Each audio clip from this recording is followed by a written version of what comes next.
Welcome back. Now, in the first video, we looked at the first piece of your marketing plan, sort of the foundation, your messaging of your marketing, and that was your why.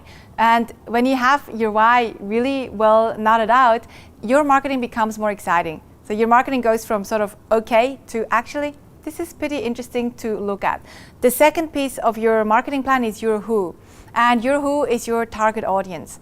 Now, this can be sometimes a little bit scary for business owners, coaches, and consultants to decide who they want to work with. So I'm going to give you a few questions because you really do want to be able to specialize. If you don't specialize, it's really hard to get lost in a sea of other coaches, consultants, or businesses. So I've worked with hundreds and hundreds of businesses. The ones that are specializing, the ones that are known for one thing, or the ones that are really good at one thing, are the ones that usually grow. The ones that are really bigger businesses than the ones that are trying to help every single person. Because who can a coach help?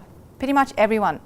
Everyone. Your skills most likely, or as a consultant, you most likely can target anyone. But we have to be more specific to grow and to make our marketing cut through to that right audience. Now, a few questions that I like to give you to think about who are these people that I want to work with. The first question is, who do you enjoy working with? So what sort of people do you enjoy working with? And this can either be people, a specific demographic, or you solve a specific problem. So you could say, hey, I really enjoy working with guys aged between 30 and 40.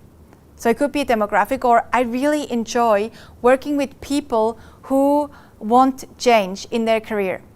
That could be that. It could be solving a problem. So you choose, but ask yourself, who do I like working with? That's the beauty about being a business owner. We get to choose. We get to choose who we want to work with. We don't have to work with pain in the butts. We get to work with people we want to. So ask yourself, who do you want to work with? The second question is, where do you make the most impact? So what type of people could you work with where you would have the biggest impact?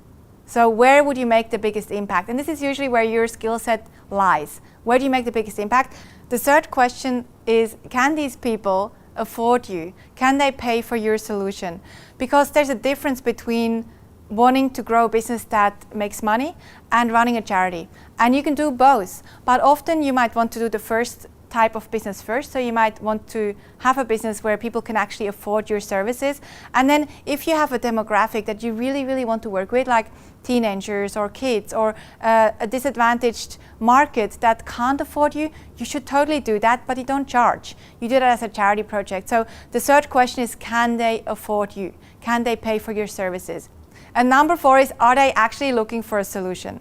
Because it's really hard to go into a market where you have to convince people that they need you. So question number 4 is, are these people that you want to work with actually looking for a solution? Now you answer these 4 questions, you come up with this perfect avatar, this perfect person that you want to work with. Now you research them. Something else, another little footnote here I want to add is that you may be one of these business owners that has more than one perfect market, and that's totally fine. However, your message will be completely different. If you have 2 different markets, let's say you have women aged between 20 and 35, maybe they want to be healthy, it's about health coaching, and then you have guys that might even want the same thing. You have a different message because slightly your market wants different things. So you might have more than one market, but your message has to be targeted exactly to that market, or else nobody will pay attention. So you pick that perfect market. Now the next thing is, what you do is 2 things, not 4, 2. And the first thing you do is you think about what are their demographics. And this is usually where most businesses stop. This is it. It's just the demographics. It's easy. It's like men or women. Are they married or single? Kids or no kids? Where do they live? What do they read? Where do they hang out? Those are demographics. We want to go one step deeper. And that is the second part of this research. And that is studying what are their desires and frustrations. What do these people want and what do these people not want? What are they frustrated about and what do they desire in their life? Let me give you an example. So if you are into health coaching, then your market, let's say again, these are women aged between 25 and 35. Now, what are some of their desires and frustrations. A frustration could be that they are overdoing diets that don't work. A desire could be that they want to feel more energy.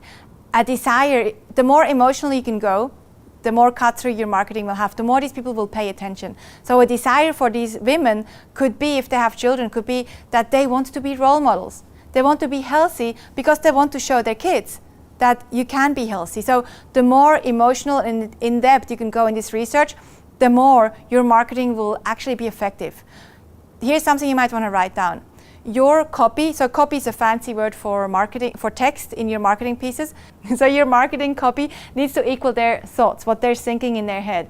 And if this happens, they will read your stuff and they go, this person really gets me. This person really gets me. Now, if you want to know more about marketing and how you can grow your company through workshops mainly, it's one of my favorite strategies. I built a whole multi-million-dollar business called Basic Bananas, purely running workshops. And I've put together a program for coaches that is called Amplify. So you're welcome to check that out also.